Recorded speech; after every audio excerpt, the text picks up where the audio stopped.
Hey guys, I'm going to show you how to prototype using dark mode and light mode. There's lots of good videos on how to set up dark mode. I'm going to focus on actually prototyping it. So I'll take you to my app here. It's a transit app that I just finished. Kind of show you how it works.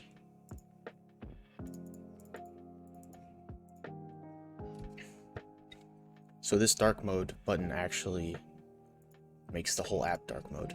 The problem I kept running into was I could change that one page to dark mode, but then when you continued, it would be back to light mode because the prototyping wasn't all hooked up. So see the nav bar, it all stays dark mode. And then you can go here in your settings and turn it back off. Same thing, the whole thing stays in dark or light mode now, which is how an app would work, right? So I'll kind of explain this a little bit. Basically, on this page and this page, as far as the button, I put a rectangle and sent it to the back with 0 opacity. So if they click anywhere in here, it's gonna trigger that. And then I prototyped that rectangle to this whole other set, which I just copy pasted and then made this section dark mode. So then since that takes them here and this is a separate flow, it's gonna keep it in dark mode since they're now navigating from this page. And then same thing on this page, this rectangle. Oh, there it is. This rectangle just takes them back to the light mode one. And same with the settings page buttons. Now that was the easy part. Then the other issue was, say they came into dark mode right here.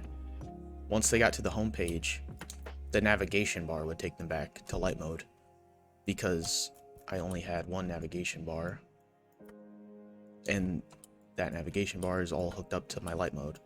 So I just made a new nav bar, linked them all to my dark mode pages, and then changed all my nav bars on these to my dark mode nav bar. So I'll give you a little example here.